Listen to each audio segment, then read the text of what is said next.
ఆదాము అవ్వల ప్రలోభం. మానవుణ్ణి భూమి మీది జీవితానికి పట్టి ఉంచడానికి సాతాను కామాన్ని సృష్టించాడు. ఆ ప్రలోభం మానవుడితో అనాది కాలం నుంచి ఉంది. ఈశ్వరుడు స్త్రీ పురుషులను తన సంకల్ప శక్తి ద్వారా సృష్టించాడు. వాళ్ళ శరీరాలు దివ్యజ్ఞాన ప్రేమల మూర్తీభవించిన రూపాలు. పురుషుడిలో హేతువు ఎక్కువగా వ్యక్తమవుతూ అతడిలో అనుభూతిని దాగి ఉంటుంది. స్త్రీ అనుభూతిని ఎక్కువగా వ్యక్తం చేస్తుంది. ఆమె హేతువుకు తక్కువ ప్రాధాన్యం ఇస్తుంది. మొట్టమొదట్లో స్త్రీ పురుషులకు భగవంతుడికి ఉన్నట్లే మానసిక సంకల్పం వల్లనే పిల్లలను సృష్టించగలిగే శక్తి ఉండేది.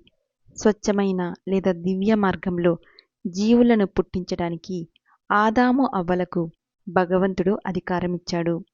చెడు శక్తి అయిన సాతాను అవ్వను ఉద్యానవనం అనగా శరీరం మధ్యలో ఉన్న ఫలాన్ని సెక్స్ రుచి చూడమని ప్రలోభపెట్టిందని మా గురుదేవులు స్వామి శ్రీ యుక్తేశ్వరులు వివరించారు. మొట్టమొదటి స్త్రీ పురుషులతో జీవితపు ప్రాణవృక్షానికి ఉన్న అన్ని ఇంద్రియానుభూతులను శరీరమనే ఉద్యానవనంలో మధ్యలో ఉన్న సెక్స్ అనుభూతిని తప్పించి మిగిలిన వాటినన్నింటినీ ఆనందించమని భగవంతుడు చెప్పాడు. అవ్వను ప్రలోభపెట్టిన సర్పం కామనాడులను ఉద్రేకపరిచి పోషించే చుట్టుకొని ఉన్న మేరుదండ శక్తి. ఏ మానవుడిలోని అనుభూతి లేదా అవ్వ చైతన్యం కామ ప్రేరణ చేత జయింపబడినప్పుడు అతడి హేతువు లేదా ఆదాము కూడా అందుకు లోబడుతుంది.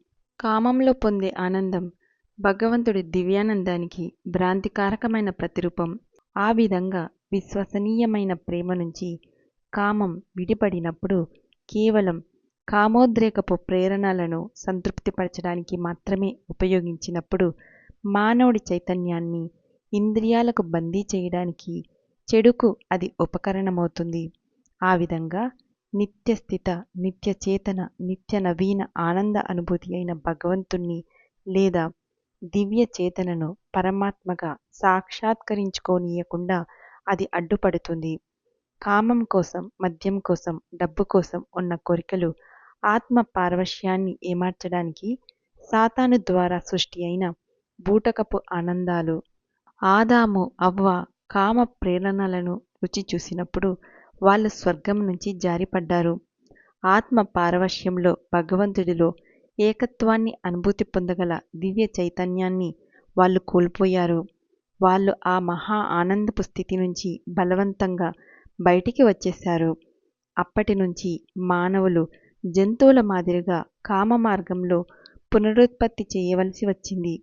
కష్టసాధ్యమైన, బాధాకరమైన రీతిలో ఆడవాళ్ళు ప్రసవించి బిడ్డకు జన్మనిస్తారు. అప్పటికీ కూడా భార్యాభర్తలు తమకు దక్కిన దాన్ని స్వీకరించాలి.